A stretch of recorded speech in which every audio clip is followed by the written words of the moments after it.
Motor na napabayaan na daw nila dahil hindi na daw nila naaharap. Madami pa namang kabataan na ito yung pinapangarap. Meron pala nagchat sa akin, binibenta na daw nila yung unit nung kapatid niya. Napanood niya yung vlog ko kaya sa akin na lang daw niya ipapamana. Ayoko na nga sanang bilhin dahil may nakita akong kakaiba, yung sports car na dilaw. Yun na nga lang sana yung bibilin ko, kaya lang yung anak niya yung umayaw. Bali may business pala sila sir, ayan ang pangalan, Mr. A. Gerson, matagal na pala, 2020 pa. Marami na daw silang wholesaler na kumukuha sa kanila at nagbibenta. Kaya hindi na ako nag-atubili, hinakot ko na agad isa-isa yung mga gamit. Gusto na kasi namin makaalis, ang lalaki pa naman ng aso, baka makagat kami, yun pa naman ay masakit.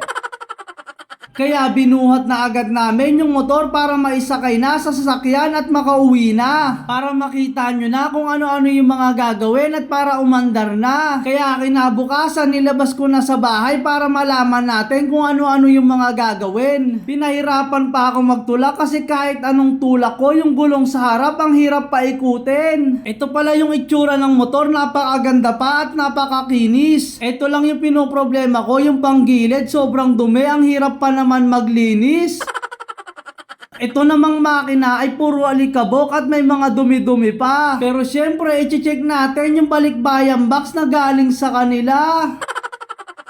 Andito pala sa loob ng box yung mga gamit na mga binaklas nila dati. Hindi na nga daw nila naibalik dahil masyado na silang mga busy. Kaya babaklasin natin yung karburador para malinisan at mapaandar na. Bali ito pala yung gagawin kong project bike. Bali lilinisan ko lahat yan pero uunahin lang natin mapaandar muna. Para kapag umandar na, unti-unti na natin babaklasin yung mga kaha at yung chassis ay pipinturahan. Kadalasan sa nakikita akong Mio 4 ay Thailand, pero ano kayang magandang setup, basta ang gagawin natin yung mga pyesa ay papalitan. Andyan naman ang TRC, hindi tayo pababayaan, sigurado tayo pa ay gagabayan. Unti-unti ko na palang tinanggal yung mga dumi sa ibabaw ng makina, baka kasi higupin ng karburador. Syempre lilinisan na rin natin yung loob ng panggilid, isasama na natin dyan yung karburador. Ito pala yung nakita kong isang naging problema, ay bungi-bungi na yung gear ng starter. Buti na lang may extra ako, ang hirap pa naman kapag kargado yung motor tapos gagamitin mo yung kickstarter. Ganyan pala kadumi yung pinaglinisan ko ng karburador at yung mga panggilid. Linisan na rin pala natin para kahit papano ay malinis itong panggilid. Ito pala yung diskarte ko, nilalagyan ko ng tingting itong Bendix drive para maikabit ko ng maayos. Kasi kung hindi mo lalagyan ng tingting, mahihirapan ka at hindi mo maikakabit ng maayos. Kapag napit na siya ng maayos, unti-unti mo nang tanggalin lahat ng tingting na nakakabit. Hindi ko alam kung paano yung diskarte ng iba, basta ako ganyan yung ginagawa ko sa pagkabit. Fast forward na tayo, pagkatapos kong ikabit yung mga panggilid, dito na ako sa karburador para mapaandar na. Syempre hindi yan naandar kung hindi natin lalagyan ng gasolina.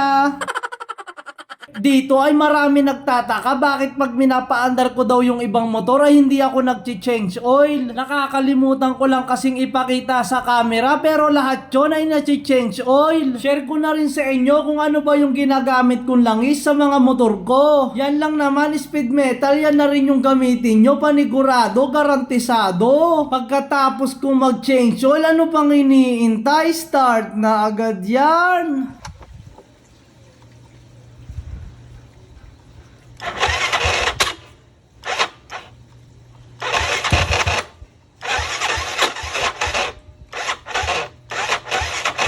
Magaralgar, ayaw mag-start. Patay. Lobat lang pala yung battery, mataas yung sisi ng starter kaya hindi niya gaanong mapaikot. Kaya nung nakabitan ko na ng bagong baterya, ano pang iniintay? Start na ulit yan.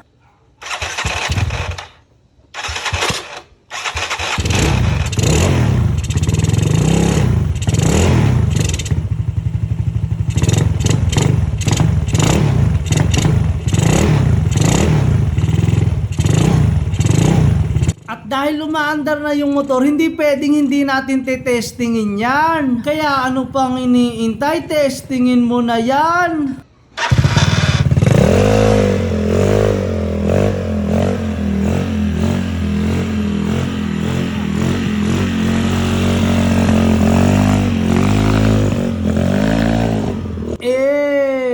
Napakaangas!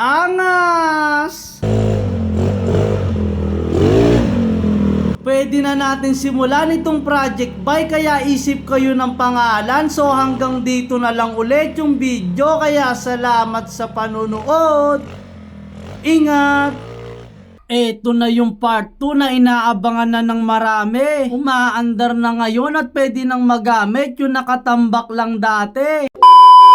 Sa mga nagtatanong kung 4C9 ba to or Thailand ang gumawa, sa sticker pa lang malalaman nyo na Thailand talaga ang gumawa pero baka sabihin nyo ay merong pandaraya. Kaya kumpirmahin natin sa engine number at chassis number kung 4C9 ang nakalagay. Dapat pareho sila ng serial number, kapag pareho siguradong Thailand at original. Kaya ang sarap nitong i-project bike, magbigay na kayo ng concept at pangalan. Kasi nahihirapan talaga ako, hindi ko alam kung saan ko sisimulan. Kaya naisip ko baklasin ko na lang muna lahat at linisan kung ano yung mga dapat linisan. Kasi sobrang alikabok na ng mga chassis at kaha dahil hindi na nila napapaandar. Kaya ang gagawin natin ngayon, babaklasin muna natin yung mga kaha. Kaha lang yung babaklasin, wag yung relasyon nyo ha. Sa pagbaklas ko ng kaha, meron ako nakitang mga basura at hindi kaaya-aya. Kaya siguradong natambak na talaga to dahil sa mga alikabok at mga basura niya. So ayan yung itsura ng chassis at makina, puro alikabok at putik na. Tapos kung mapapansin nyo yung shock sa sobrang tagal ay kinakalawang na. Kaya kailangan talaga dito i-refresh yung chassis at palit pyesa. Pero syempre i-check na rin natin yung knuckle bearing dahil sa sobrang tagal nito baka may alog na. Mukhang wala naman pero kailangan pa rin natin linisan at palitan ng grasa. Kaya baklasin na lang muna natin yung tangke para malaman natin kung may kalawang na ba yung ilalim. Kung kinakalawang na siya, madali nang makahanap ng bagong second hand dahil sa mga salty na nagsisetup pwedeng burautin. Pati kung may basag na yung taillight, madali nang makabili ng brand new dahil meron namang salty. Dahil pareho lang naman sila ng salty at oo nga pala, hindi ko pa nababaklas itong tangki. Medyo weird pakinggan pero sinadya ko talaga para tugma yung salita. Para kahit papano ay malibang kayo sa boses ng naipit na palaka. Sa paghiwalay ng chassis at makina, kailangan mo rin palang baklasin itong cable ng preno. Tsaka kailangan mo rin palang baklasin yung mga wiring sa makina, baka kasi paghugot mo maputol na lang tong mga to. Kaya kailangan mo talagang ingatan katulad ng pag-iingat niya sa'yo. Yung tipong titingin ka pa lang sa ibang tao, bulag na agad yung mata mo. Kaya paghiwalayin na natin yung ganyang relasyon, yung makina at yung chassis nito. Ewan ko ba, nagmumukha na akong tanga sa mga vlog ko pero okay lang yan, gusto ko lang maging masaya kayo. Eto naman yung babaklasin natin, yung gulong at yung siya, kaya lang nagkaroon ng problema. Hindi ko kasi mahugot yung ehe dito sa gulong kasi kinalawang na. Kaya ang second option natin, baklasin na natin yung shock para masama na natin yung gulong at matanggal na. Eto yung naging problema, kinalawang na yung ehe dito siya kaya hindi na natin mahugot. Kaya bumabawi na lang ako sa mga salita ko at kwento na pahugot. Eto na pala yung itsura ng chassis, bali kailangan na lang natin tanggalin yung cable at yung mga wiring niyan. Syempre baklasin na natin yung cable at harness para mabilis nating malinisan. Sa pagtanggal talaga ako natagalan dahil ang hirap baklasin nung iba. Chassis pa lang yung lilinisan natin, wala pa yung makina. Kaya medyo matatagalan tayo sa content na to kasi babaklasin natin tapos lilinisan natin tapos palit ng mga pyesa. Kaya puputulin ko na lang muna ulit dito yung video. Sana'y subaybayan nyo pa rin ako kasi hindi biro yung pagbaklas at paglinis at pagbalik. Kaya salamat sa panunood. Ingat! Last time nagawa na natin baklasin itong Mio 4 at alam na natin kung ano-ano yung mga papalitan. Kaya ngayon naman ay bubuuhin natin at yung mga ibang pyesa ay pipinturahan.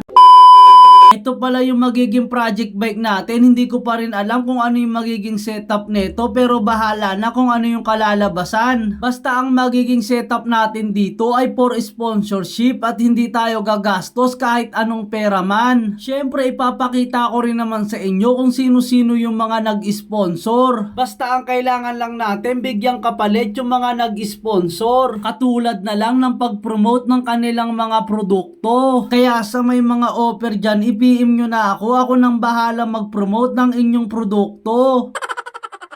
At oo nga pala, ito na pala yung natira sa chassis niya. Wala na pala, chassis na lang pala ang natira. Pero syempre, bago ang lahat, i-shoutout muna natin yung napakaangas na bagong design ng Imprint Custom. Baka Imprint Custom yan. At oo nga pala, itong chassis natin ay papapinturahan natin ng powder coating. May nag-PM kasi sa akin, sagot niya na daw yung powder coating ng chassis at ibang pyesa. Syempre, hindi na ako nag-demanding. Dahil alam ko naman na napaka-solid talaga nilang gumawa. Syempre, pabor na rin sa akin kasi ang i-content natin dito ay pambuburaot lang talaga. May mga tornilyo na mga kinakalawang na at hindi na talaga matanggal kaya kailangan natin palitan lahat ng mga bolts nito. Tinaob ko na nga kasi sa totoo lang talaga hirap na ako. Sa tingin nyo, sino-sino kaya ang pwede nating maburautan ng mga pyesa? Please naman, pakitag nyo naman dito. Sa totoo lang talaga, wala akong alam sa mga setup kaya nangihingi ako ng tulong sa inyo. Kaya nga hiniwa ko na para mabilis kong mapasok, mabilis matanggal sa pagkapasok. At oo nga pala, last time nasabi ko sa inyo na magpapalit tayo ng knuckle bearing. Kaya ituturo ko sa inyo kung paano mabilis magbaklas ng knuckle bearing. Ganyan lang naman, kailangan mo lang persahin para paikutin. Parang katulad sa nangyari sa kaibigan kong babae. Nabuntis, pinaikot at iniwanan karma niya kasi dahil mahilig siya sa outing. Isa rin pala ito sa ipapa-powder coat natin. Sa mga nakakaalam, itong shock na to ay original Thailand. Medyo mahihirapan ka talaga maghanap sa market kaya ang makukuha mo lang talaga ay second hand lang. Pagkatapos sa chassis, ito na yung aasikasuhin na natin yung makina. Kailangan talaga natin linisin para mapaganda. Kaya lang hindi maganda yung pakiramdam ko kaya nakita nyo wala akong gaanong upload. Mula ulo hanggang paa, ang dami kong iniinda, parang gusto ko na lang talagang matulog. Kaya sa susunod na araw na lang mag-a-update ako sa inyo. At habol ko na rin sa mga nagme-message, hindi ko kayo gaanong nare-replyan. Masama kasi talaga yung pakiramdam ko yung time na yan. Kaya maraming salamat sa walang sawang pagsuporta. So paano, hanggang dito na lang muna yung ating video. Salamat sa panunood. Ingat! Ito na yung ikakabit natin, yung mga dating nakakabit at lilinisan. Hindi kasi natin pwedeng itapon dahil gawang Thailand. Time na baklas na natin yung mga nakakabit sa chassis at dadalhin na natin sa paggawaan para mapinturahan na. Dumayo pala ako from Antipolo to Caloocan para yung chassis natin ay mapaganda. Sa mga nagtatanong kung saan ba ako nagpagawa, search nyo lang yung gawang tinapay, sandblasting and powder coating. Solid ang pagkagawa at mura na ang presyo at sigurado kalitad ang pagkagawa. Ito pala yung tatandaan yung landmark, yung barangay hall, sa likod lang sila. Basta kapag nakapasok ka na sa Eskinita, tandaan mo lang itong tindahan, pwede na kayong mag-inquire sa kanila. Pero kung medyo malayo kayo, pwede muna kayong mag-PM sa page nila para mag-guide kayo ng maayos. Syempre, binaba ko na yung chassis ko dahil alam ko dito kalidad at tinatrabaho ng maayos. Yun yung nagustuhan ko sa kanila, kaya sa kanila ako nagpagawa at marami na rin nagpapatunay na mga tropa. Ito yung una nilang proseso, tinatanggal nila yung lumang pintura na nakakabit sa pyesa mo. Syempre, aasain nila yan para siguradong walang matitira kahit maliit na pintura mo. Kaya sinubukan ko na, ako na ang nagbuga para malaman ko kung kumakapit ba talaga. Oo, sobrang kapit talaga, kaya lang mas marami pa yung natapong kong powder kaysa sa aking nabuga. Ito pala yung finished product nila, sobrang kinis at sobrang ganda kaya wala akong masabi. Kaya tinakbo na agad namin yung mga maliliit na pyesa dahil alam ko magiging brand new naman, kaya nung pag-abot ko, ayun si sir wala nang tanggi-tanggi. Ito pala yung mga kulay na pwede nyong pagpilian. Halos lahat ng mga kulay ay meron sila. Napansin ko yung shock na dinala ko, ayun tinitira na agad nila. Ganon sila kaasikaso kaya mabilis ang proseso. Meron nga ako nakasabay galing pang Lucena. Pagpunta niya dito wala pang ilang oras tapos na agad. Kaya sabi ko kay sir, uuwi muna ako at lilinisan ko yung mga dapat linisan para pagdating ng chassis may kakabit na agad. Bali ang nililinisan ko pala dito yung tank niya at yung harness niya. Sa paglinis ng harness, doon ako medyo nahirapan dahil may mga putik sa mga singit-singit niya. Syempre, nagmerienda muna ako ng halo-halo dahil sobrang init para malamigan. Kaya lang may biglang tumawag sa akin kaya napatigil ako ng biglaan. Ay, Bosti, shoutout Bosti. Papakita ni Bosti yung ano natin. Ay, yung chassis nakasalang na. Na powder coat na. Pwede na yung balikan, no, boss? Oo, balikan mo na. Kakatid lang natin ngayon, so pwede na daw balikan. Kasi pagdating natin daw, automatic tapos na yan. So yan, sa mga gusto magpagawa, yan, PM nyo lang, tinapay, powder coating. So pakita ko na lang sa inyo kung saan yung landmark. Solid sila gumawa dyan. Ayun, no. Kita niya naman yung tamang proseso.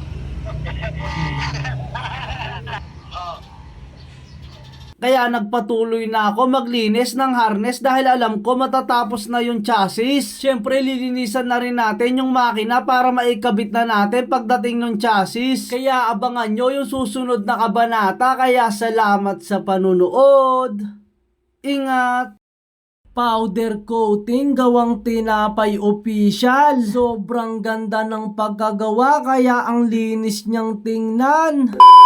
Ito pala yung mga nakakabit dati. Meron silang Thai language na nakadikit. Hindi ko alam kung ano yung mga sinasabi. Basta akin na lang yung ikakabit. At dahil madudumi na nga sila, kailangan ko na silang linisan para maging presentable kapag kinabit ko na. Kaya nilinisan ko na itong mga cable. Marami ang nagsasabi, ba't di na lang daw ako bumili ng cable dahil ito'y luma na. Okay pa naman siya at wala pa namang kalawang. Ang kagandahan kasi dito, merong 4C9 at 4DO na nakalagay. Yun yung magpapatunay na Thailand talaga ang gumawa niyan. Kesa bumili ako ng bago, ibalik na lang natin yung original na nakalagay. Kaya yung mga kaha nilinisan ko, wala pa naman silang mga basag, madumi lang. May mga minor scratch pero kaya pa naman niyang gawa ng paraan, ibabapping lang. Buti na lang may katuwang ako sa paglinis kaya hindi ako gaanong nahirapan. Ganun siya ka-supportive sa akin kaya kahit hirap man ang pagdaanan, gagawin niya pa rin. Ako lang ay matulungan. Kaya lumipas ang mga ilang oras, kinuha na namin yung mga pinagawa namin kay Tinapay Official. Binabalot na nila at tuwang-tuwa sila sa naging resulta. Dahil sobrang linis at kinis kaya hindi mo ikakaila. Kahit malalaming ka, makikita mo yung kapugian mong hindi mo pa kilala.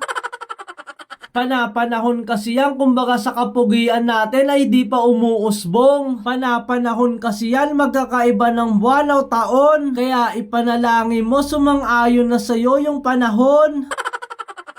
Kakabit na pala natin itong T-post kaya maglagay na tayo ng maraming grasa para maging smooth o maging madulas ang pagliko mo kahit magsawa ka pa. Syempre ikakabit na natin itong susian. Ito yung original na nakakabit dito. Hindi ako bumili ng bago kasi sa totoo lang wala talaga akong pambili nito. Gaya ng sabi ko sa inyo, sa mga labor ay libre lang akong maningil. Ayun na kasi yung nakasanayan ko dati pa kahit di pa ako nagbablog o kaya balikan nyo yung mga lumang vlog ko, hindi talaga ako naniningil. Yung pagtulong sa kapwa ang binitbit kong parangal. Na hindi hadlang ang hirap sa buhay, kaya mong tumulong, wag ka lang abusuhin, tayo ay magtutulong-tulungan. Ikakabit na rin pala natin itong bracket niya at itong busina. Hindi kasi pwedeng wala yan, walang kakapit gamitan yung may headlight na kaha. Sa kickstarter or crankcase, ito yung una kong kinakabit, yung spring at yung pamaypay niya. Marami ang nagtatanong kung paano daw ang diskarte sa pagkabit ng spring kasi nahihirapan daw sila. Ito lang yung ginagawa kong diskarte, yung spring nilalagyan ko na tali o kaya alambring manipis. Mas madali kasi siyang hatakin kumpara sa flat screw, pwede pa siyang dumaplis. Sa shock naman tayo, kailangan natin magpalit ng fork oil tsaka ng oil seal. Ganyan lang naman ang proseso. Pagtanggal mo ng lock sa ibabaw, matatanggal mo na yung spring. Syempre, kailangan mo rin tanggalin yung nut sa ilalim para mahugot mo na yung inner tube. Sa pagbaklas ay hindi minamadali. Parang katulad lang yan ang panonood mo sa Netflix ng Red Tube. Ito pala yung sinasabi ko sa inyo na oil seal. Ganyan lang ako magbaklas, ay dahan-dahan lang ng pag-angat. Kasi kung bibiglain mo, mahihirapan ka. Kaya dahan-dahan lang sa pagkasikwat. Ito pala yung ipapalit natin na bago. Yung luma kasi ay may tama na kaya tumatagas. Sa pagkabit, kailangan mong gumamit ng sakit na sakto dun sa bilog para maayos ang pagkasalpak. Tsaka mo ilalagay yung inner tube at ilalak mo na sa ilalim. Sa paglagay naman ng fork oil, kalahati lang kaya kailangan mong tansyahin. So yun, may bumisita sa atin na isang motovlogger yan, si Robin Motovlog, tropa natin. Binisita ko na yung gawa na ito. Napakalupit na ito eh. Habang gumagawa tayo ng shock. Alright. Kaya kinabit ko na agad sa T-post yung parehong shock na ginawa ko. Hindi ko muna nilagyan ng lock para makita nyo kung maganda ba yung forma nito. Kaya nung sinalpak ko, hindi pa pantay pero isasalpak na rin natin yung harness nito. Madali lang naman magsalpak ng harness basta natatandaan mo lang yung lumang video. Ito na pala yung naging itsura ng 25% na Mio 4 na project bike natin. Konti na lang mabubuo na natin kaya kailangan natin trabahuhin. So paano, hanggang dito na lang muna ulit yung video. Salamat sa panonood. Ingat! Last time ay nabuo na natin yung binubuo natin ng motor kaya lang inabot tayo ng gabi. Kaya ngayon ay marami tayong ikakabit kaya mag-focus ka muna sa akin at sa iba iyong isang tabi. Siyempre ang una nating ikakabit dito is itong rear shock na may kasama siyang extra na spring. Ayan. So meron na rin siyang kasamang alley wrench tsaka yung pin para ma-adjust to. Para mahigpitan yung spring kung nalalambutan ka, pwede mong patigasin. Then meron na rin siyang adjustable para sa rebound. Pwede mo i-adjust yung rebound kung gusto mo ng slow or mabilis yung rebound niya. Ayan. Alright. Kaya hindi na ako nagpaligoy-ligoy, binaklas ko na agad yung mga kaha para maikabit na natin yung rear shock. Syempre, kailangan mo rin baklasin yung U-box at yung tangke para mabaklas mo na rin yung dating shock. Kapag natanggal mo na yung tangke, may makikita kang nut, yan yung lock ng shock, yan yung kailangan mong baklasin. Tsaka mo na mahuhugot yung lumang shock at ito na pala yung ikakabit natin, yan yung shock ng gawang TRC Racing. Mono shock lang yan na walang kasamang baso pero napakaganda ng play niyan kahit ilang pa kayo ang sumakay. Basta sabihan mo yung angkas mo, wag masyadong malikot, baka sumablay at bigla kayong masemplang. Syempre, shoutout na rin natin yung napakagandang gawa ng powder coating ng Tinapay Official. Texture pala ang kulay niyan, kaya ano pang iniintay nyo? PM na kayo dyan. Syempre, sama na rin natin itong grab bar, napakaganda, sobrang kintab, sila din ang gumawa niyan. Tapos ikakabit ko na sana itong U-box, kaya lang nagkamali ako ng order. Sol pala itong motor ko, nakalimutan ko, tapos sporty yung aking na order.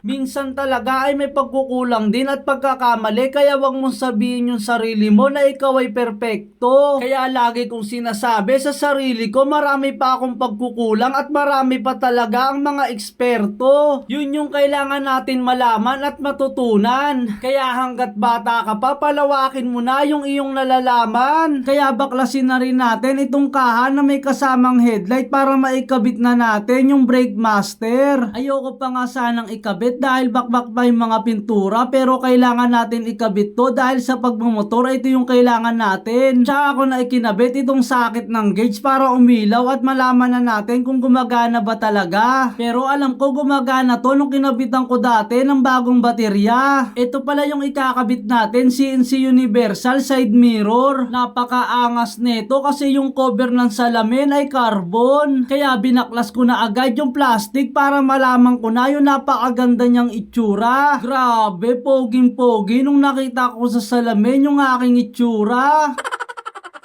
Kaya kinabit ko na para malaman nyo kung napakaangas niya bang tingnan. Huwag nyo nang tingnan kung anong concept, basta importante bagay sa kanya yan. Yan pala yung itsura kapag nakakabit, grabe napakaangas nga talaga. Tapos babagayan mo pa ng shock sa likod, grabe ang angas talaga. Ito na yung lumang caliper, tapos ito yung lumang disc. So ito yung bago natin na ikakabit na shock tsaka itong caliper. Kaya lang hindi pa natin maikakabit ngayon dahil nga wala pa yung order natin na rim set. So i-rim set natin yan, kaya lang wala pa nga, hindi pa dumadating. Saka natin ikakabit tong dalawa na to kapag naka-rim set na tayo para isang trabaho lang. Alright? Kaya ito muna yung mga nakabit natin, ipapasilip ko sa inyo ng konti. Bagay na side mirror at magandang bounce na shock. Mura lang yan, kaya ano pang iniintay nyo? Order na kayo sa aking TikTok shop. So paano, hanggang dito na lang muna ulit yung ating video. Salamat sa panunood. Ingat! Pogi na, konti na lang ang kulang at mabubuo na siya. Kung dati ay nakatambak lang sa kanila, ngayon ay pwede nang igala kahit saan pa. Kaya pumunta na ako sa Vince Motorcycle Shop para ipakabit itong rim set. Shoutout pala kay Albert Rayo, siya yung magkakabit. Kaya sinimulan niya na agad para makabit na agad natin sa motor. Pero syempre sinubukan ko na rin kung paano magkabit kasi kailangan ko din to sa restoration. Para kapag nagtayo na ako ng shop, hindi lang para sa mga nasisira, good for restoration. Yun yung pangarap ko talaga, kaya pinag-aaralan ko yung mga hindi ko pa alam. Para pala sa mga hindi nakakaalam, dati na ako nagpipintura, kaya lang puro chassis at kahalang. Hindi ko lang napapakita sa vlog ko dahil wala talaga akong pwesto. Hayaan nyo, malay nyo, balang araw magkaroon ako ng restoration room na sarili ko. Pero syempre, i-shoutout na rin natin yung gamit-gamit natin na gulong na Shipa tire. Baka Shipa yan. Ito na pala yung ikakabit natin na rim set. All goods na. Sana bumagay sa kanya. Pero syempre, sasamahan na rin natin ng CVT set na Sun Racing para lumakas pa yung andar niya. Bumili na rin tayo ng disc. Yan, kailangan meron din kasing disc. Tapos, bumili na rin ako ng ehe. Ayan, para dito. Tapos, ikakabit na rin natin itong TRC na caliper. Yan yung ikakabit natin dyan. Syempre, kailangan may kasama yung bracket. Good for 220mm. So, para sa stock lang talaga. Yan, ito isasalpak natin. So, antayin nyo na lang kung ano magiging resulta. Alright, kabit na natin. Kaya kinabit ko na agad yung disc para maisalpak na agad natin. Kasi kahit ako nag-aantay na rin ng resulta dahil yung bulsa ko ay butas na rin. Ang mamahal pala ng pyesa na ganito, kaya wag kayong gagaya sa akin. Para lang kasi sa may mga budget at may extra na money na rin. Hindi sa minamaliit ko kayo, maging practical lang at maging wais. Kaya don't take a risk, baka pagsisihan mo bandang huli. Kaya para sa akin, bilhin mo yung mga pangangailangan mo. Katulad na lang ng gulong, shock, panggilid, yan kasi talaga yung mini-maintain mo. Kaya binaklas ko na agad yung lumang gulong at mags para maikabit na agad natin yung bagong rim set. Maganda naman at bagay na bagay, yun nga lang medyo masakit sa anet. Ikabit na agad natin itong bracket para masalpak na natin yung caliper niya. Grabe, ang ganda ng caliper, bagay na bagay sa kanya. At dahil okay na yung harap, tanggalin na natin yung nut dito sa likod para mabaklas na rin natin. At mapalitan ng bagong rim set na pinaggastusan natin.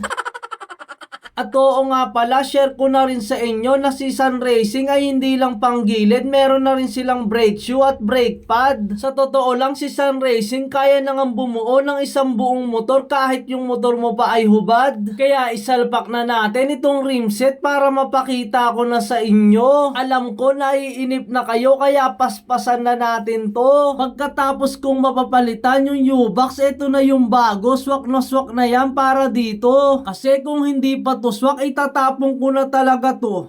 Charot. Ito pala yung ikakabit natin na pulley set. Yan yung itsura niya ay napakaangas. Napakaangas talaga niyan kasi sa kulay pa lang ay kamukha ko na. Blue Max. Ang kagandahan sa Sun Racing, meron ka ng nut na pwedeng mabili sa kanila. Kaya ang masasabi ko, overall champion talaga. Ito talaga yung pinaka nagustuhan ko. Yung sunbell niya ay may mga butas na. Yung iba pinapagroup pero ito puro butas. Kaya mas okay to dahil iwas dragging pa. At dahil nasalpak na natin, ito na yung naging itsura at naging resulta. Grabe, apakaangas niyang tingnan. Ano sa palagay nyo? Ano pa kaya ang pwedeng idagdag dyan? Alam ko marami pa yung kulang kaya suggest lang kayo sa comment section. Hindi ko pala ito ipang show kaya pwede nyo itong makita for visitor. So paano, hanggang dito na lang muna ulit yung video. Salamat sa panunood. Ingat! Last episode, gawin na natin kung ano na yung pwedeng gawin para matapos na. Dahil natambakan na tayo ng mga motor kaya tatapusin na natin to para may kasunod na. Ito pala yung ikakabit natin, Sun Racing na cylinder head na big valve. Bali kakabitan na rin natin ng valve spring at camshaft bearing. Syempre ito yung itsura ng head, napakaganda at napakaangas. Syempre gawang Sun Racing. Kapag bumili ka pala ng head, may kasama na siyang valve at yung valve seal. Pero mas maganda kung kukumpletuhin mo na sa kanila para pagdating mo sa inyo, isasalpak mo na lang. Kesa naman isasalpak mo ng ibang brand tapos kapag hindi naging tugma ay gagastos ka na naman. Ito pala yung head na ikakabit natin. Kakabitan natin ang laman loob. Madali lang yan kung susundan mo yung gagawin ko. Syempre sa pagkabit ang uunahin natin itong valve seal. Huwag mong kakalimutan yan. Baka kasi umusok yung motor mo. Pagkatapos mong ikabit, testingin mo yung valve kung okay na ba yung pagkabit mo. Kapag okay na, lagyan mo na ng spring at nilagay mo na yung lock. Ganito lang yung diskarte ko. Plastic lang yung nilalagay ko para malak na, parang kasing plastic ng kaibigan mo. At dahil nakabit na natin, baklasin na natin yung mga dapat baklasin. Sa totoo lang, ayoko pang baklasin yung head dahil hindi pa dumadating yung block natin. Yun sana yung ating uunahin. Kaya ito muna yung ikakabit natin. Ito yung pinakamagandang nakita ko na karburador. Ito kasi yung pagbukas mo ng box, may kasama na siyang hose at libreng jettings. Kaya hindi ka malulugi sa pagbili mo ng karburador. Extra jettings siya para kapag hindi mo gusto yung tono ay pwede mo siyang palitan. Alam kong marami na rin ang nakagamit na ganito. Marami nga rin sa akin ang nagsuggest. Bumili daw ako ng karburador ng Sun ay siguradong pang matagalan. Pero syempre ito pala yung ikakabit natin na grip. Hindi ito pangyabangan. Mura lang yan kaya okay lang yung ganyang design. Mura lang yan kaya umorder na lang ako sa pinakamalapit na tindahan.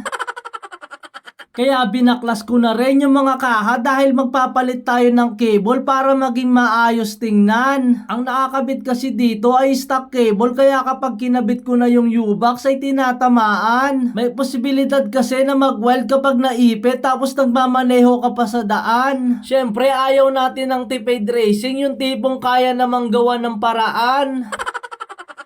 Ito pala yung ikakabit natin, nakabend na para kapag sinalpak natin yung karburador at U-Box hindi tatamaan at hindi iipit. Syempre maraming salamat pala sa nag-sponsor ng cable, Vince Motorcycle Shop. Siya talaga yung nilalapitan dito kapag may mga taong nagigipit. Charot.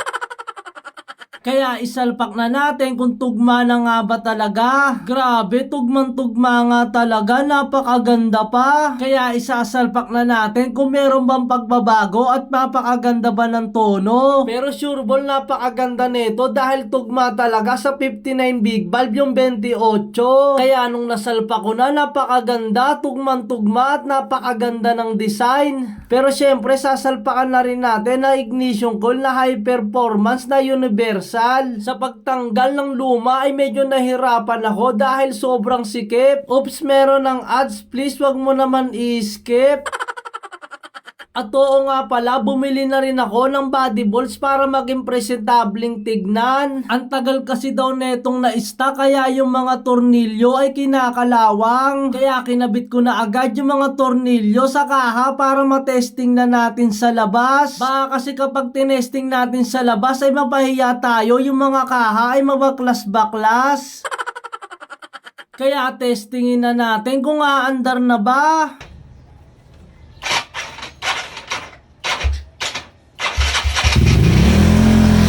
Nagwa-wild, patay.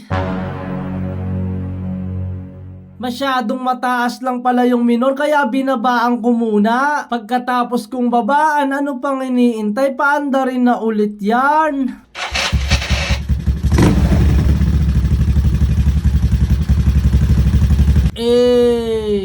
Apakaangas! Siyempre hindi pwedeng ganyan lang kaya ano pang iniintay? Testingin na natin yan.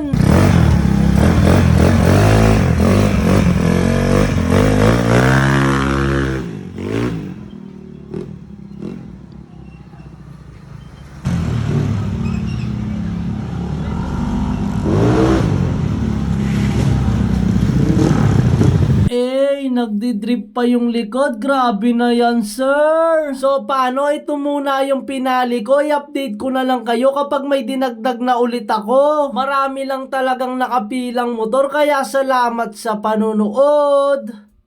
Ingat!